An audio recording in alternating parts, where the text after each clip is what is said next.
at creating sustainable and livable urban environment for residents. Hence, the creation of the Greater Port Harcourt Development Authority by the Rivers State government to drive economic and social development.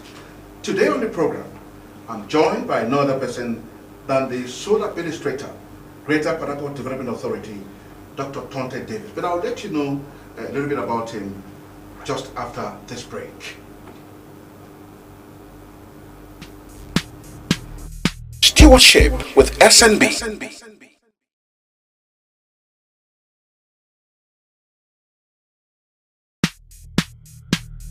Stewardship with SNB.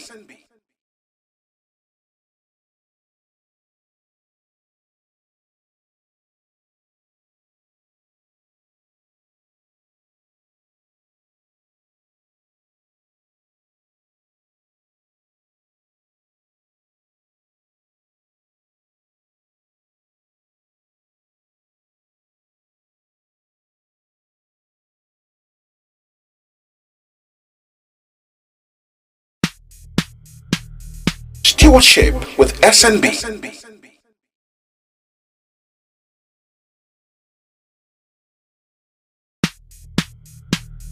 Stewardship with SNB.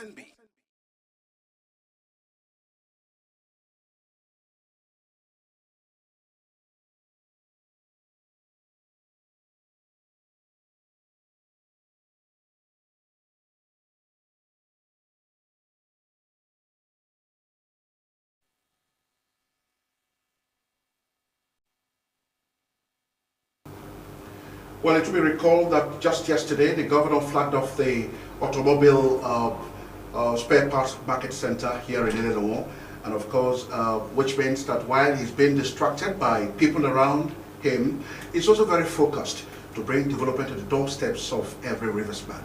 And that's why we have carefully today invited the acting administrator of Greater Port Harcourt Development Authority, Dr. Tonte Davis, to talk us through issues related to town planning, regional planning, of course, building new cities out of the current city of Port Harcourt. Dr. Tonte Davis, thank you for joining us on the program. Thank you, sir. All right, who designed the spare parts market, and are there anything like it anywhere in the world?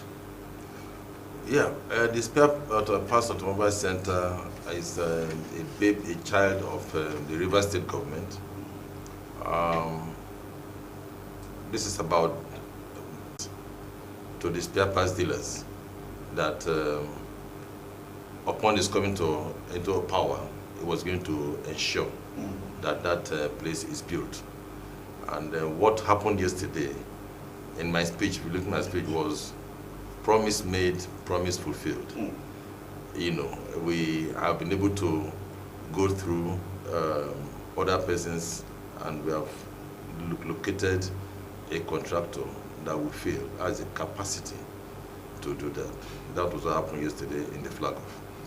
Okay, let's quickly refresh the memories of our viewer of that event yesterday. Our correspondent was there and he filed this report. Let's take a listen to it.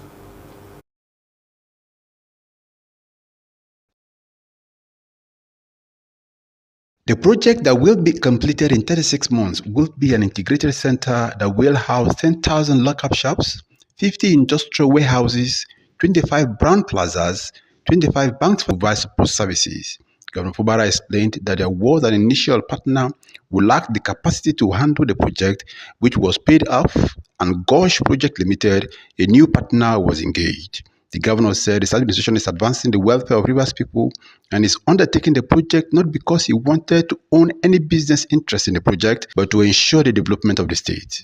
We are a government who believe in the well-being and the growth of our state. Genuinely, not because we own any business around here, not because we have shops that we intend renting here, but the growth of Rivers State. We're not just coming here to flag off, we want to see it in reality. That is what we stand for. It's not coming to flag off and tomorrow it doesn't work. We're not part of that. We're not into show business. We're not here to dance. We're here to work, and you see it. For our partner, we have done everything that we need to do. We have settled the initial partner. It's our level of commitment to our dear people. The community will need your support. At the time when this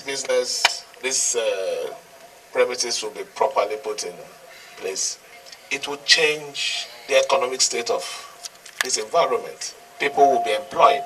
Businesses will strive.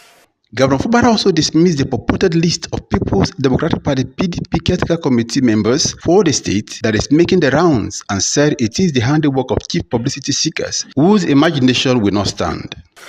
We had a meeting and we agreed that not just in Rivers State but all the state affected, that the ESCOs should be extended for 3 months. This extension is not bringing in new names. The extension also did not say Stewardship with SNB.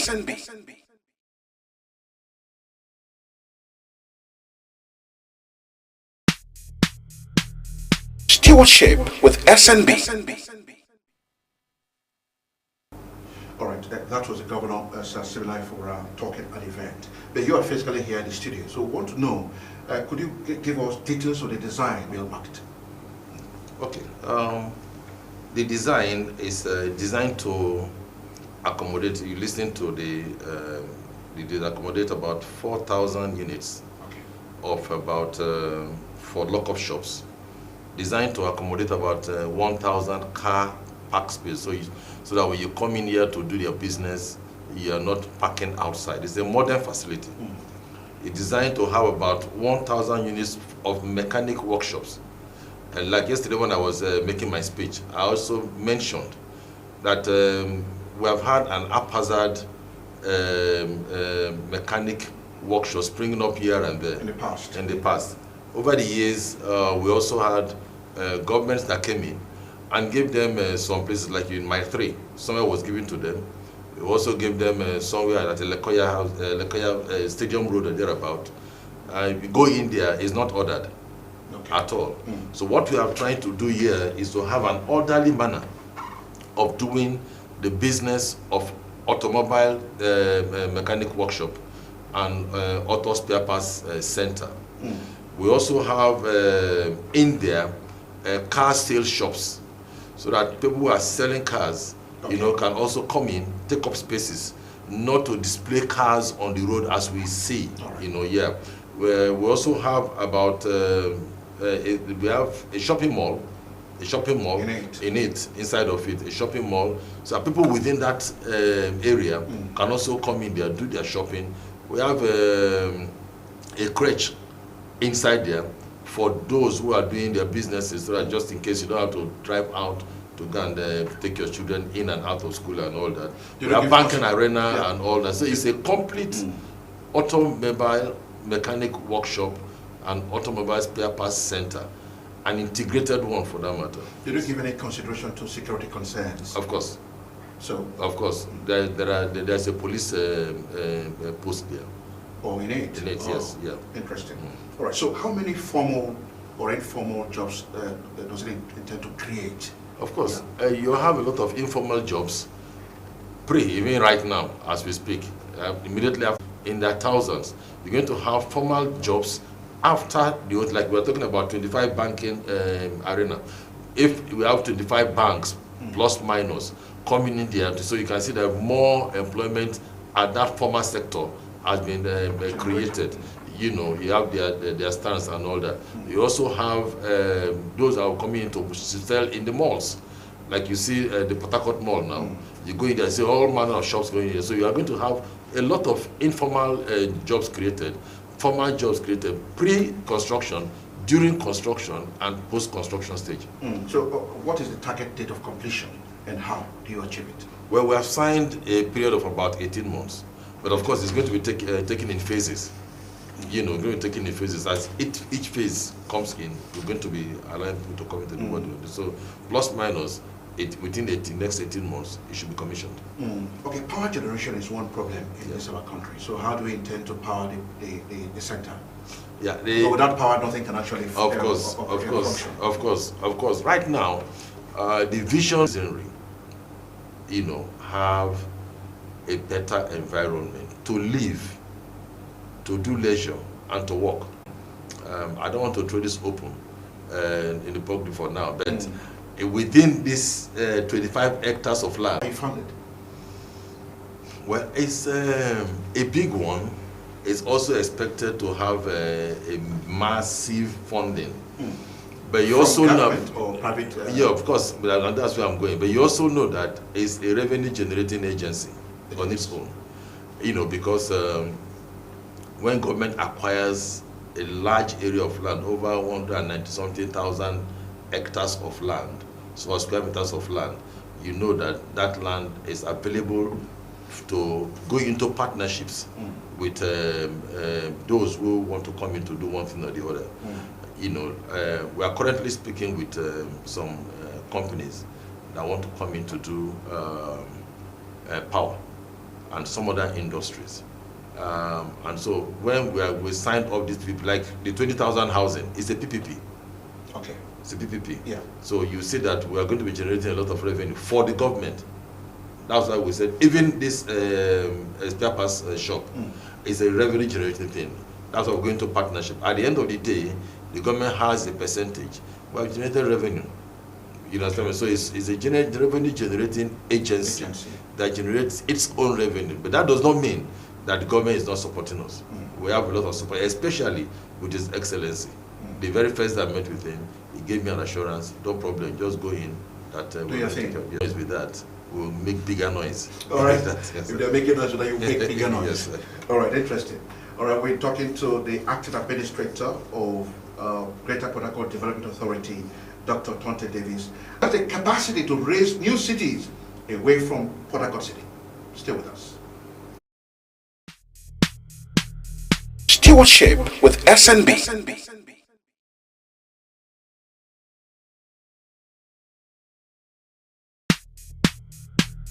Stewardship with SNB.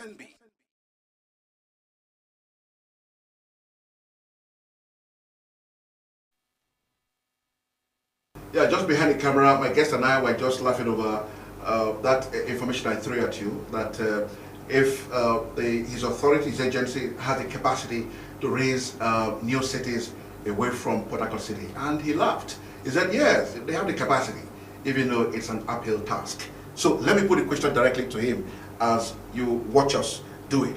Are there any plans by your agency to raise new cities away from Port Harcourt City? And of course, around the riverine communities that we know, are there plans? Yeah. Going by your name, the Greater Port Harcourt City Development Authority. Yeah, Greater Port Harcourt City Development Authority, an agency that was created in 2009 with the sole aim of developing new cities. Yeah, that's it. In fact, it will interest you to know that was identified in the 1975 master plan of the HSPIF. Okay. Yeah. In the 1975 master plan of the HSPIF, identify Port Harcourt, the old city, will grow to a point where there will be need to develop a new city that will be called the Greater Port Harcourt City. So, in 2000, so you ask, what was Port Harcourt? You understand me? Port Harcourt was Port Harcourt, and the mindset of Port Harcourt was to develop a terminal city, the railway terminus. Opobo was a city that was located close to the ocean. You understand me? Okay. So you look at the riverine cities, they classified it. You look at the hinterland, Port Harcourt, they classified it. So in the new town development, it's not just within where we are. So we have a radius in that master plan. And so when the governor now decided to create this agency and to look at it, if you recall, one of his major points, first point of call was Greater Port Harcourt City. To show you what he has law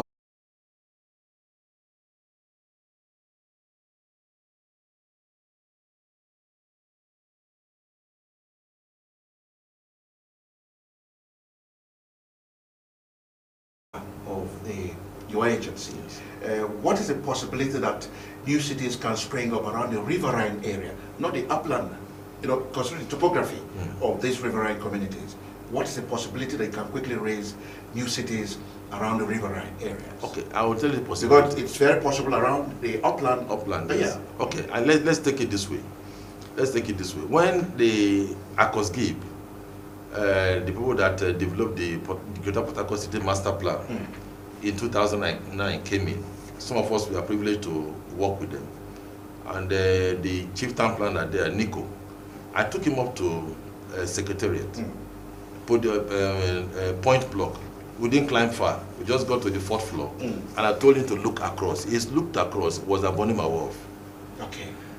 And I told him it takes you less than 5 minutes to get to that point. That's correct. We have a Saka. Okay? And so you have the new Transcalabari Road that is running into the old Bacana, through Bacana, and down to Tumbi and all. You run from that point down to Isaka. And you are going to somewhere they call Yellow Kri.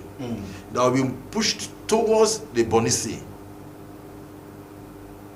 Now you have with around that area and 10th, 13th floor, if you look ahead of you is Abonima Wharf, 5 minutes to, from there you can achieve Abonima in 5 minutes and all of that. Now, you are only visualizing, the possibility of creating this really, practically, how is it possible for you to do that?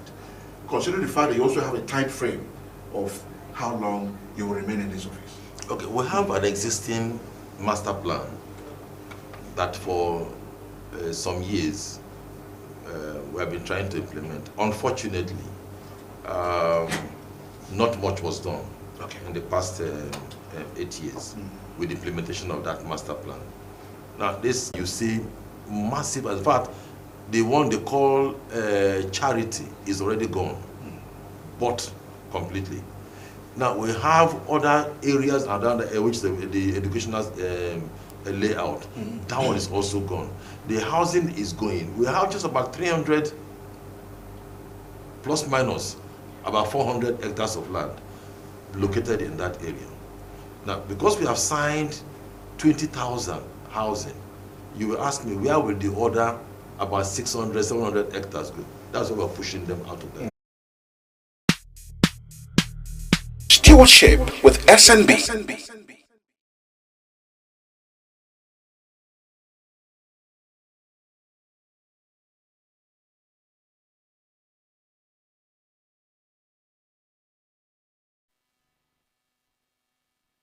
Well, we're still with Dr. Tonta Davis, the acting administrator of Greater Port Harcourt Development Authority, who is here with us in the studio. Telephone lines are already displayed on your TV set. Take advantage of them and then call us and have your say. While we're waiting for you to call us, let me put this question to my guest again. What is the relationship between the new city and that of the Ministry of Urban Development? But before you do that, let me take this call. Hello, good afternoon. Good afternoon. Good afternoon. Good afternoon. Oh, all right. Is it? Yeah. Okay, so let's hear you talk. The relationship between the new city and then the New City Development Agency and the Ministry of Urban Development. Yeah, we have a very... these same new cities we're talking about, areas like Bori, areas like other areas of Port Harcourt, can't the governor or the government do everything possible to raise new cities? I've asked you that question. Yeah, I think that has also been answered somehow. When I was trying to tell you about the areas we're going to develop the new cities. Of course, if you look at Bori, right from our M10 road, our original M10 road, which now the ring road, is trying to link into, took from the airport to on airport, the new plan that will begin to implement that in new city. But only. Oh, I see. Yes. Okay, let's hear from the caller. Hello, good afternoon. Hello. Good afternoon. Your name and where you're calling from, please. Good afternoon. Good afternoon. Your name and where you're calling from, please. Yahoo. Victor Iyala. You are Victor Iyala. Victor Iyala.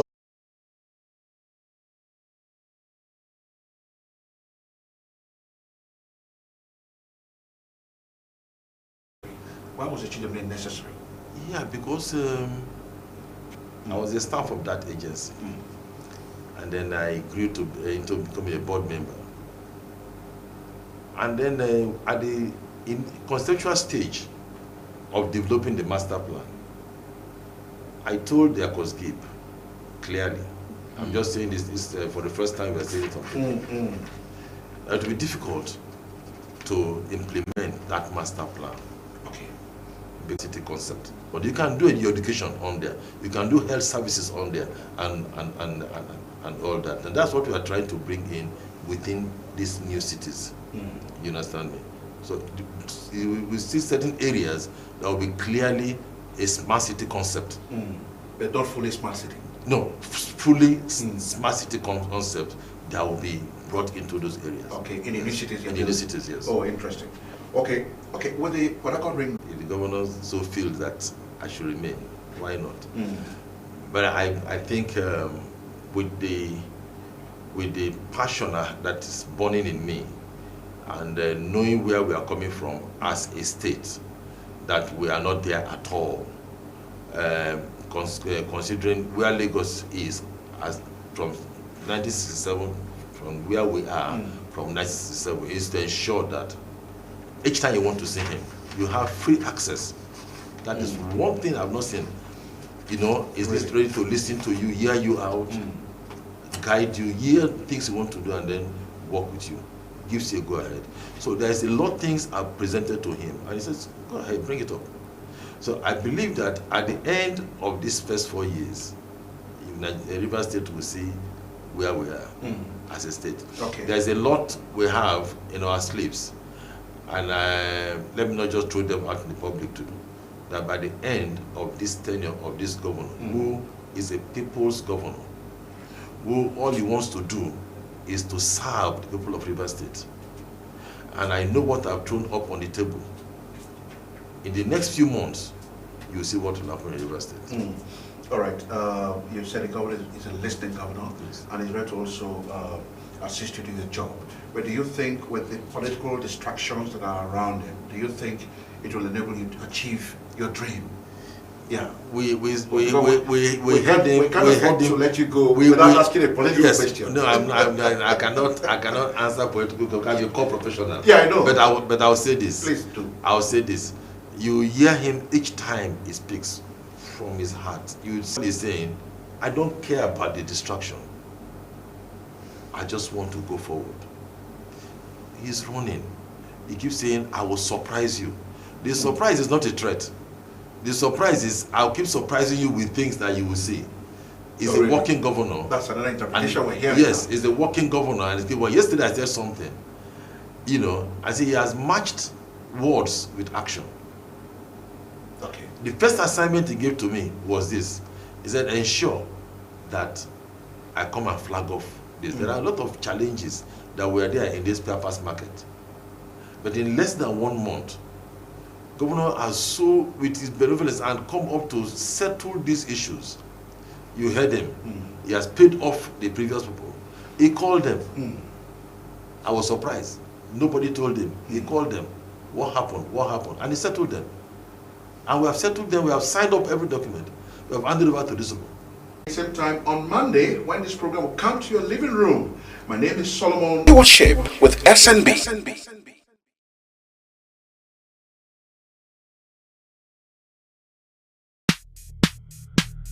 Stewardship with SNB.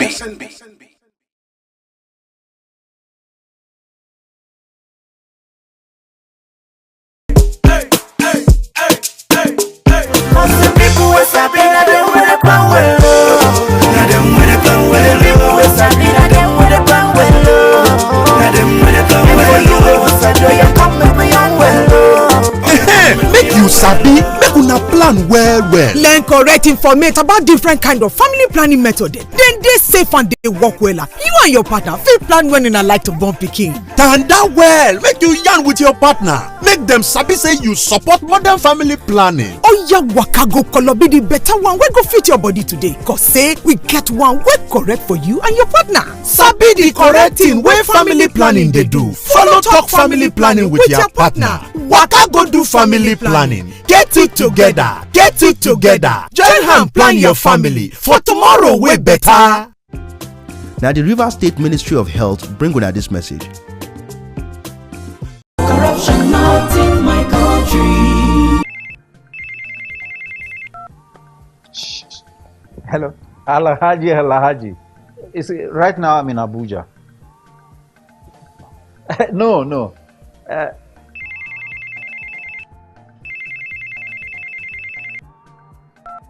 Hello, Adamu. Right now I'm in Kano. Yes. When I get back, I will just call you. Look, what is wrong with you? I'm talking on the phone and you are gesticulating and doing. What's wrong with you? Daddy, where exactly are we as we speak? Are you alright? This is Lagos. Well, you just lied to someone that we are in Abuja. Keep quiet. Who told you can tell an elderly person is lying? Daddy, you just lied. And by lying, you are raising corrupt children for the future of Nigeria. That is corruption, not in my country. Corruption not in my country.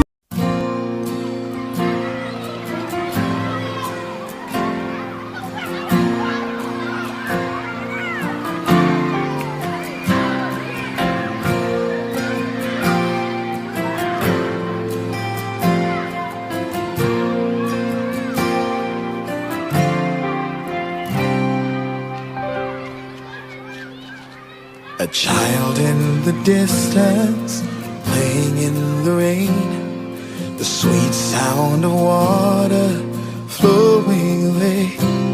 A construction worker coming home from work, two parents and their children going to church. A happy little baby drools on your shirt. What an extraordinary day. Lot of people living life the way God wants us to. And if we have a world of ordinary people,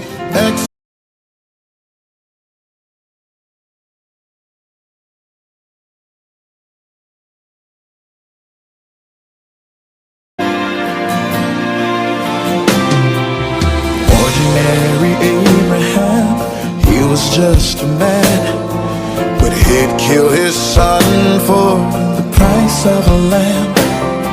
And let us consider ordinary Job, who lost it all, but in God had his hope. Now ordinary David, a little shepherd boy, brought down Goliath with a stone and a toy. Sweet little Jesus, ordinary child, the carpenter's first son, humble and mild. If anybody told you he'd be Messiah, you probably would laugh it off, I know. So let us have a world of ordinary people, living life the way God wants us. Everything will happen to me and you. Every little baby has the power to be great, and every tall tree grew. No ordinary children going off to war, 'cause no single leader is worth dying for. No ordinary mother will cry herself to sleep, 'cause no ordinary father will come home after 3 a.m. that is. So let us have a world of ordinary people, living life the way God wants us to.